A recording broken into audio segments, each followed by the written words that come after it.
কেমন আছেন সবাই? আশা করি ভালো আছেন। আজকে আমরা প্রথম আলোর আজকে মঙ্গলবার। আজকে হচ্ছে মঙ্গলবার 30 এপ্রিল 2024, 17ই বৈশাখ 1431 সাল। আজকে আমরা প্রথম আলো নিয়ে হাজির হয়েছি। আজকে প্রথম আলোর প্রথম দুই পৃষ্ঠ হচ্ছে অ্যাড, অ্যাজ ইন এখন গরম চলতেছে, সব এসির অ্যাড দিয়ে একদমই ভরা ফেলছে। বাট আমার মনে হয় পাশে ছোট করে লিখে দেওয়া দরকার ছিল, গাছ লাগান, ঠিক আছে? যাই হোক, আসেন আমরা হচ্ছে প্রথম আলোতে পড়ি, দেখি আজকে ইনফরমেশনগুলো কি কি ইম্পর্টেন্ট টপিক আছে। প্রথমত হেডলাইনটা বুঝতে পারতেছেন, যেহেতু টেম্পারেচার হাই, গতকালে সেমই ছিল, দাবদাহ ছিল। আজকে ছিল 21 জেলায় তাপমাত্রার উচ্চ ঝুঁকিতে, তাপপ্রবাহের উচ্চ ঝুঁকিতে আছে আমাদের 21টা জেলা।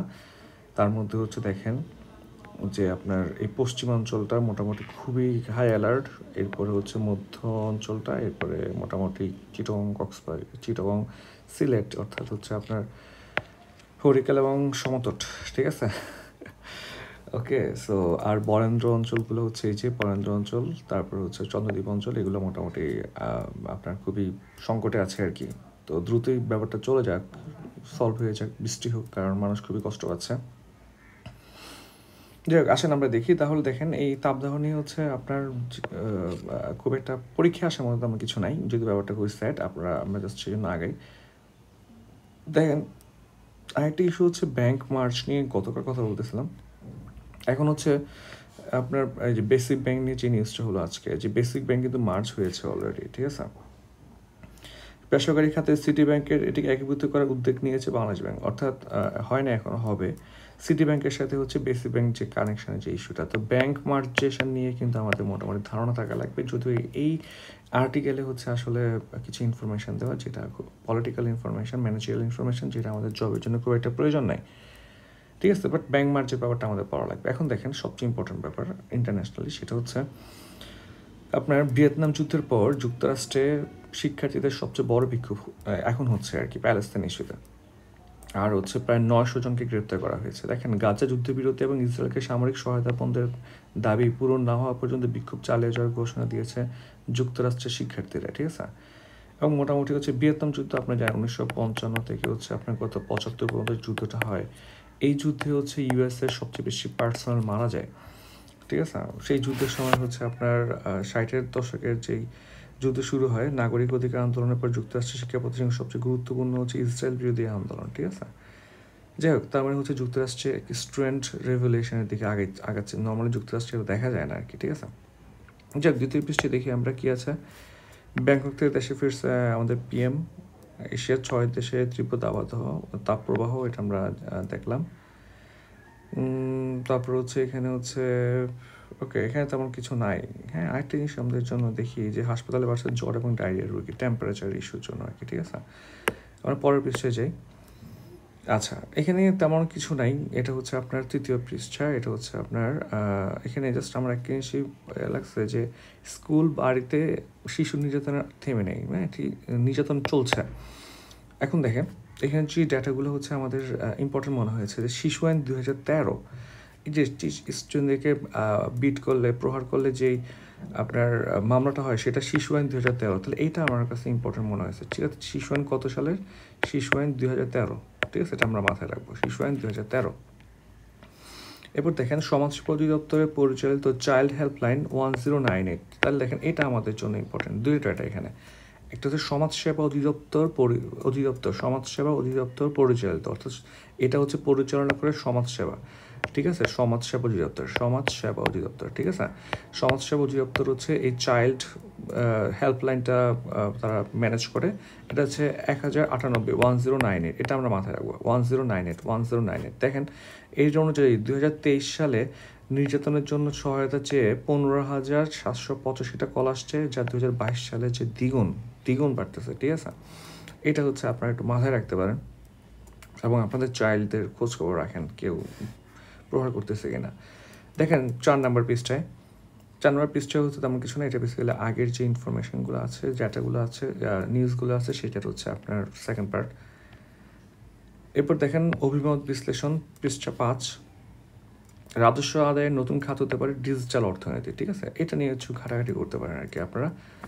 তবে ঠিক সরাসরি পরীক্ষায় আসার মতো না আর কি, ঠিক আছে? জানার জন্য সামনে হয়তো আসতে পারে। এখানে যে ইনফরমেশনটা এখানে খুব একটা বেশি ইনফরমেশন যে আছে এমন না, মানে যদিও এটা অনেক বড়, মানে আমি খুবই বড় একটা অনেক বেশি ওয়ার্ডের একটা আর্টিকেল, সম্ভবত 2000 ওয়ার্ডের কাছাকাছি যাবে বা 1500 থেকে 2000, বাট আমার মনে হচ্ছে যে আর মানে এটা টেকনিক্যাল বেশি হয়ে গেছে আর কি, ঠিক আছে? যাই হোক, দেখেন বিভিন্ন সূত্র থেকে প্রাপ্ত তথ্য থেকে জানা যায় ফ্রিল্যান্সিং খাতের জড়িত কর্মী সংখ্যার দিক থেকে বিশ্বে বাংলাদেশের অবস্থান দ্বিতীয়, এটা আমরা মাথায় রাখতে পারি। অর্থাৎ ফ্রিল্যান্সিংয়ের দিকে বাংলাদেশ এখন সেকেন্ড, কর্মীর দিকে সেকেন্ড, ঠিক আছে? ইনকামে হয়তো আমরা রেমিটেন্সের পিছনে আছি, বাট কর্মীর দিকে সেকেন্ড। আর প্রথমে হচ্ছে ভারত, 62% নিয়ে প্রথমে স্থানে আছে ভারত। এটা আমরা একটু মাথায় রাখতে পারি, জাস্ট মাথায় রাখার জন্য। খুব ইম্পর্ট্যান্ট ব্যাপার হচ্ছে এই পোর্শনটা, যে দুইটা জিনিস আমরা পড়বো, BIN, আমরা সবাই TIN জানি, ঠিক আছে? TIN তো আমরা জানি, ঠিক না? TIN মানে কি? ট্যাক্স আইডেন্টিফিকেশন নাম্বার বা ট্যাক্স পেই আইডেন্টিফিকেশন নাম্বার। এখন BINটা হচ্ছে আমরা মাথায় রাখতে পারি BIN, বিজনেস আইডেন্টিফিকেশন নাম্বার। দেখেন আমি হচ্ছে ফেসবুকে হচ্ছে মার্কেটিং কিছু কাজ করি আর কি, ঠিক আছে, বা পারি। সো আমরা যখন বুস্টিংয়ের দিকে আগাই তখন আমরা দেখি যে বিজনেস আপনাকে হচ্ছে 2বার ট্যাক্স দেওয়া লাগে। প্রথমে ফেসবুক হচ্ছে ধরেন $10 উপর 50% ট্যাক্স নিচ্ছে, এরপরে হচ্ছে এটার উপর আবার 15% ট্যাক্স নিচ্ছে গভর্নমেন্ট। এবার আপনার যদি বিন থাকে, ঠিক আছে, বিন, তখন এই ট্যাক্সটা হচ্ছে মকুফ হয়ে যাচ্ছে, ঠিক আছে? তা বিনটা পরীক্ষার জন্য ইম্পর্ট্যান্ট। আচ্ছা, আমরা পরের পৃষ্ঠে যাই। আগে আমার বেসিক আইটা ভালো লাগতো আর কি, ঠিক আছে? এখন বাসা বাড়ি নিয়ে আসছে। আসেন যেন আমরা একটু পড়ে ফেলি, এগুলো খুব ইন্টারেস্টিং। প্রাচীন গ্রিসে সাধারণত লোকজন ভোট দিয়ে রাজনীতিবিদ 10 বছর নির্বাচনে পাঠাতে পারত না, ধর সবাই ভোট হইতো যে ওকে 10 ইয়ার্সের জন্য এক্সেল করে দিব কিনা, আপনি এক্সেল করে দিতে পারতেন, ঠিক আছে? ইন্টারেস্টিং। ওকে, আসেন আমরা ষষ্ঠ পৃষ্ঠে যাই।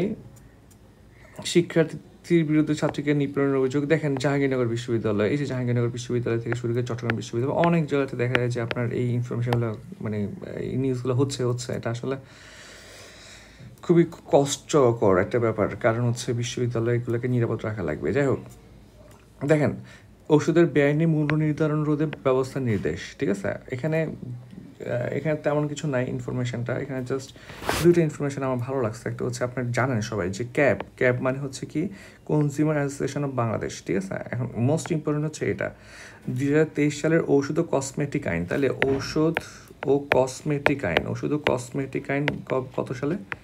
2023, ঠিক আছে? এগুলো আপনার নোট করে ফেলতে পারেন, ঠিক আছে? 2023 হচ্ছে আপনার ওষুধ ও কসমেটিক আইন। আমি এখানে স্ক্রিনশট নিয়ে রাখি, প্রয়োজনে আপনাদেরকে পাঠিয়ে দিতে পারবো, ঠিক আছে? তাহলে দুইটা আইন পাইলাম আমরা। শিশু আইন পাইলাম কত? 2013, ঠিক আছে? আর ওষুধ ও কসমেটিক আইনটা হচ্ছে কত? 2023, 10 বছর পরে, ওইটা 10 বছর পরে, ঠিক আছে? ওকে, দেখেন কারখানায় লোডশেডিংয়ের জন্য উৎপাদন ব্যাহত হচ্ছে। আসলে যে টেম্পারেচার হাই, লোডশেডিং করা লাগতেছে আর কি। যে শিক্ষা প্রতিষ্ঠানের দ্বিতীয় পালা বন্ধ হচ্ছে, এটা খুবই প্রয়োজন, কারণ স্টুডেন্ট এবং টিচারও মারা গেছে হিট স্ট্রোকে।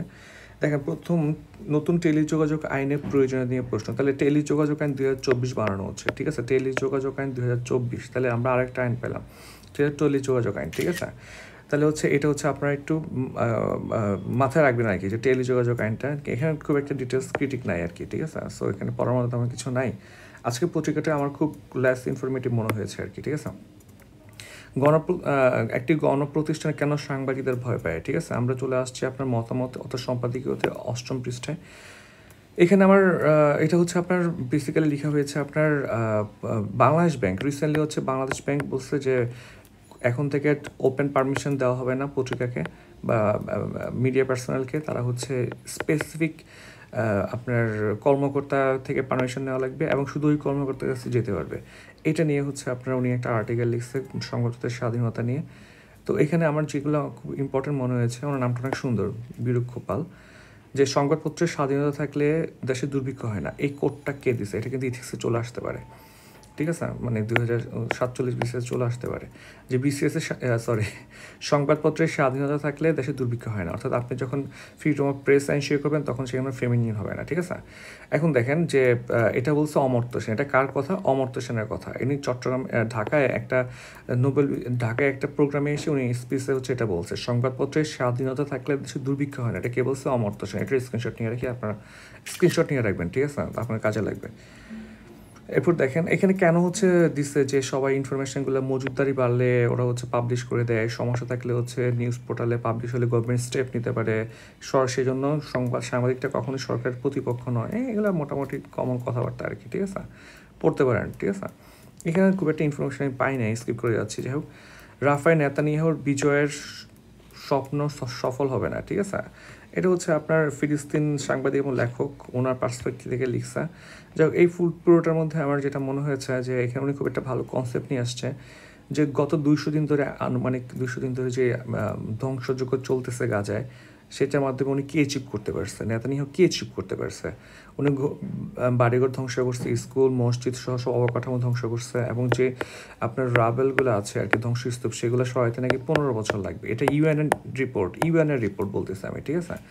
15 বছর লাগবে শুধু ইট পাথরের ধ্বংসস্তূপ সরাইতে, আর 30 বছর লাগবে এটাকে হচ্ছে কনস্ট্রাক্ট করতে। চিন্তা করে দেখেন, 30 ইয়ার্স মানে বুঝছেন, একটা জেনারেশন প্রায় গায়েব। আর আরেকটা জেনারেশন তো বাচ্চাদেরকে মেরেই ফেলছে। সো মানে যাই হোক, এটা আসলে এখন পলিটিক্যাল ডিসকাশন হয়ে যাবে, আমরা পড়ি, পত্রিকাতেই থাকি। কিন্তু বন্দীদের মুক্ত করতে আনতে ব্যর্থ হয়েছে, অর্থাৎ গত 200 দিনে উনি শুধু ধ্বংসই করে গেছেন, কিন্তু উনি যে ওনার যে গোল, হ্যাঁ, যে প্রিজনারদের মুক্তি করবে, সেটা ব্যর্থ হয়েছে। নেতানিয়াহু হামাসের সাথে হাতে আটক ইসরায়েলি বন্দীদের মুক্ত করে আনতে পারেন, এটা চুক্তির মাধ্যমে, হত্যাযজ্ঞের মাধ্যমে না, ঠিক আছে। শুধু চুক্তির মাধ্যমে কী করা যেতে পারে, ওদেরকে ব্যাক আনা যেতে পারে। এটা হচ্ছে মোটামুটি একটা কিন্তু একটা কনসেপ্ট। আর হচ্ছে হিব্রু ভাষার শীর্ষ সংবাদপত্র মেরিভ, তাহলে হচ্ছে এটা আমার জন্য একটু মনে হয়েছে মেরিভ। তাহলে মেরিভ হচ্ছে কি একটা হিব্রু ভাষার সংবাদপত্র। হিব্রু ভাষা মানে কি ইসরায়েল একটা সংবাদপত্র হচ্ছে কি মেরিভ, ঠিক আছে। ইসরায়েল একটা সংবাদপত্র হচ্ছে মেরিভ, এটা মাথায় রাখতে পারেন আর কি, ঠিক আছে।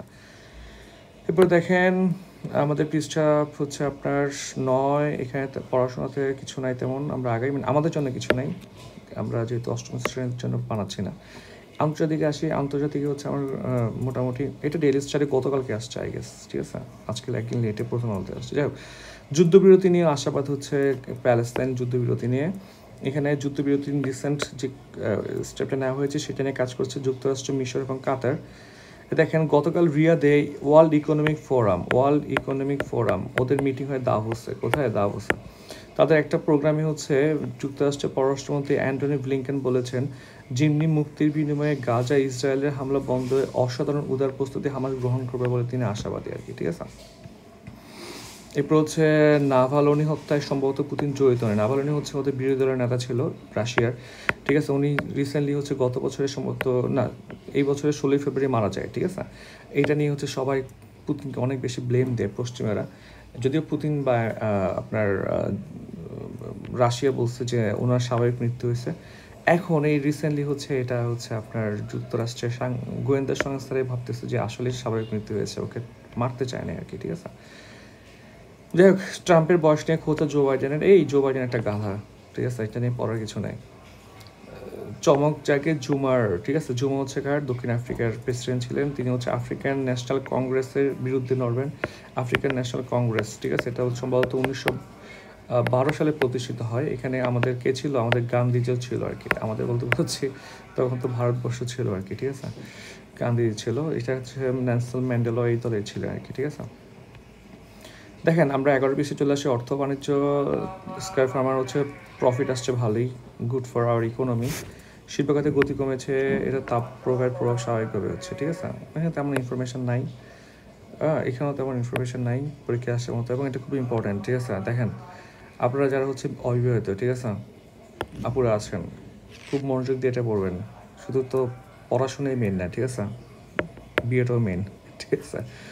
দেখেন এখানে অনেক ভালো ভালো, আমি আজকে এটা পড়তেছিলাম বুঝছেন, যখন পত্রিকাটা উল্টাচ্ছিলাম, যে কী টাইপের পাত্রী এখন সবাই চাচ্ছে আর কি, ঠিক আছে। দেখেন এখানে electric engineer, German citizen, computer, হ্যাঁ, ইঞ্জিনিয়ার, বুয়েট পিএইচডি, আমেরিকা, ঠিক আছে, যে বুয়েটের স্টুডেন্ট এবং হচ্ছে আমেরিকা পিএইচডি করতেছে, পাত্রদের জন্য হচ্ছে পাত্রী লাগতেছে, ঠিক আছে। কানাডা সিটিজেন, অর্থাৎ আপনি বিয়ে করলে অ্যাব্রোড, ঠিক আছে। আসেন দেখি কেমন পাত্র যাচ্ছে। অভিজাত এলাকায় সদ্য অনাশ্রিত ইঞ্জিনিয়ার, ডাক্তার, বিবিএ এবং উপযুক্ত, আচ্ছা এটা হচ্ছে মিডিয়া থেকে আসছে, ঠিক আছে, সরাসরি। একজন শিক্ষিত নামাজি রাষ্ট্রপতি, শিল্পপতি কন্যা 5 ফিট 4 জন্য হচ্ছে কি পাত্র লাগবে, ঠিক আছে। সো ভাই এবং আপুরা যারা আছেন ছাপায় বলেন, ঠিক আছে। ওকে, এবার দেখি এসি ওই যে দেখেন এসি নিয়ে হচ্ছে আলোচনা হচ্ছে, এখানেও এসি নিয়ে আলোচনা হচ্ছে। আমরা চলে আসছি বিনোদনে আসলে পরীক্ষা আসার মতো তেমন কিছু নাই, ঠিক আছে। ওকে, ব্যান্ডের ডিজিটাল অ্যালবাম বাড়ছে, এটা কিন্তু আপনার ইকোনমির সাথে কানেক্ট হতে পারে। আর এটা আমি খেয়াল করছি, যেমন আমি রিসেন্টলি কিছু ডাটা পড়তেছিলাম যে এখন কী যেন একটা আছে না, স্টোরিফাই না কী যেন, আমি ভাই মিউজিক টিউজিক কোম্পানি তো খবর থাকে না, ওয়েবসাইটটাতে আপনি গান আপলোড করতে পারবেন, ওইখান থেকে হচ্ছে আপনার টেইলর সুইফট সম্ভবত সবচেয়ে বেশি ইনকাম করছে, কত বিলিয়ন যেন, একটা অনলাইন প্ল্যাটফর্ম থেকে, চিন্তা করা যায়। এবং এখন যেই আপনার ব্যান্ডগুলো আছে তারা কিন্তু এখন অনলাইন বেসড হয়ে যাচ্ছে। যাই হোক, আসেন খেলাধুলা, ঠিক আছে। খেলাধুলা এখন আসলে কালকে নিউজ দেখলাম, সেটা হচ্ছে ফ্ল্যাটলেট জ্বালানোর টাকা নেই, সেই জন্য হচ্ছে মেয়েদেরকে বাফু হয়ে হচ্ছে রোদের মধ্যে খেলাচ্ছে। এটা খুবই হতাশাজনক, ঠিক আছে। এটা উচিত না, কারণ এখন আমাদের সবার হেলথ নিয়ে কনসার্ন থাকা লাগবে। যাক, শেষ পাতায় চলে আসছি আমরা। আসেন দেখি, গরমে প্রতিদিন বাড়ছে লোডশেডিং। বর্তমানে হচ্ছে আমাদের প্রোডাকশন ক্যাপাসিটি প্রায় 26,000 মেগাওয়াট, উৎপাদন হচ্ছে 13 থেকে 15,000 মেগাওয়াট, আর প্রতি ঘন্টায় লোডশেডিং হচ্ছে 3,000 মেগাওয়াটের বেশি, ঠিক আছে। এটা ছাড়া হচ্ছে খুব একটা ইনফরমেশন নাই এখানে। যাই হোক, এটি ছিল আজকের আমাদের প্রথম আলো। আজকের ডেটা খুবই কম, কিছু লগুলো আমরা পড়তে পারছি। হ্যাঁ, সম্পাদিত পড়তে পারেন চাইলে আর কি। হ্যাঁ, সবাই ভালো থাকবেন। আগামীকালকে পত্রিকা নিয়ে আগামীকাল কথা হবে। ধন্যবাদ সবাইকে, আর সবাই শেয়ার করবেন এবং সাবস্ক্রাইব করবেন।